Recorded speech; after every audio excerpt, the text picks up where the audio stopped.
В проекта реших да се включа, след като получих информация от една дама, която е член на Обществения съвет на детска градина Елиса. Тя се казва госпожа Гергана Янева, един от активните членове на Обществения съвет, която ми изпрати линк на фондацията за семейството и децата. Първото нещо, което направих, беше да разгледам сайта на тази фондация, за да получа някаква представа по-точна. И проучих и условията, при които евентуално бихме могли да работим заедно. И се оказа, че на мен ми допада безкрайно много тази идея, защото точно такъв проблем в нашата детска градина съществуваше. Тоест, имахме сайт, но не беше достатъчно ефективен, не можехме да работим добре с него. Много трудно качвахме снимките. Той по-скоро ни демотивираше, отколкото да дава допълнителна енергия. И това беше начинът, по който се запознах с този прекрасен екип. Вече забелязвам ползи от този обновен сайт, защото той е много по-прегледен от сайта, който имахме преди на детската градина.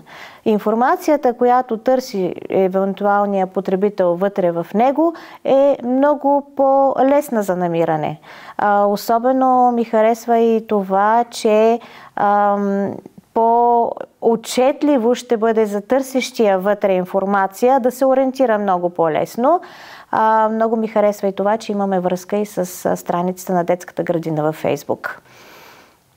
Точно това е едно от предимствата, че лесно се справяме с навигацията на новия сайт.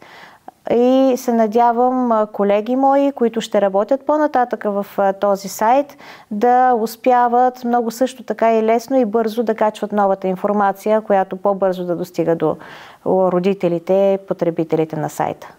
Уверена съм, че всяко училище, всяка детска градина, всяка институция трябва да има свой уебсайт.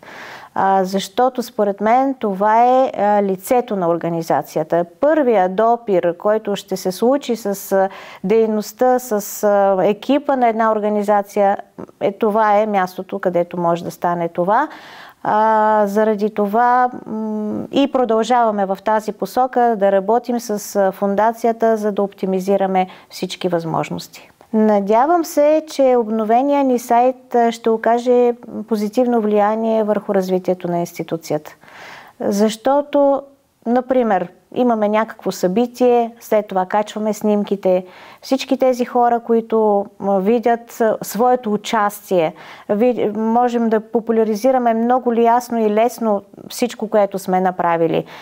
Много по-бързо се стига по този начин до хората, които са заинтересованите страни. И всъщност, може би, точно в тази посока е положителният ефект на новия уебсайт, че ще стигаме до все по-нови и нови заинтересовани страни, които ние смятаме да привличаме като наши партньори, да разширяваме общността около детската градина, а това, което говоря, в еднаква сила звучи и за училищата, и за другите институции. В новия ни уебсайт по-новите неща са това, че всичко е по-отчетливо, по-достъпно. Вече споменах и за това, че имаме връзка с нашата профилна страница в Фейсбук. И още някои неща, които на пръв поглед дори не правят толкова впечатление, но всъщност те оптимизират наистина контакта опосредствения контакт с нашата детска градина. Обратната връзка по отношение на обновения ни сайт за сега се получава само от учителите, които са в детската градина. Те са неговите първи потребители, но те са изключително доволни от неговата визия, от неговата структура и аз се надявам, че по-нататък и всички останали, които се докоснат до него, също ще видят предимствата му. Да, в интерес на истината очаквах да бъде дори малко по-лесно да се случи този проект, но което беше важното за мен, че екипът на Фондацията за семейството и децата ми предостави възможност тези предизвикателства, които срещнахме, да минем през тях много по-леко. Едва ли не, ръка за ръка, стъпка по стъпка се случваше всичко, но то се случи, благодарение на професионализма на екипа. Както вече казах, този уебсайт е много важен за комуникацията между родители, учители, децата. Макар и те да са по-малки, също могат да видят свои снимки вътре, могат да видят вътре събития, които вече са отминали. За мама и татко то е ясно, че цялата информация ще бъде събрана там. Отделно, разбира се, и за учителите, защото пък за тях е важно трудът, който полагат и който не винаги е забелязан, да получи и признание.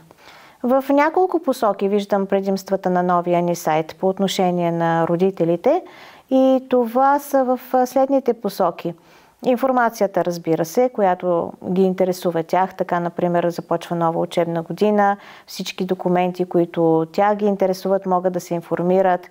Също така, когато се налага да отсъстват децата, те могат да се изтеглят отвътре готовите форми, да ги попълнят, да бъде много по-лесно общуването. А като казвам да бъде по-лесно общуването, то ще е и по-лесно, защото имаме и форма също така вътре записане в този сайт. Други ползи са също, освен тези административни и информационни, и че така се създава по-силна общност между децата, които са в детската градина, между педагозите и между родителите.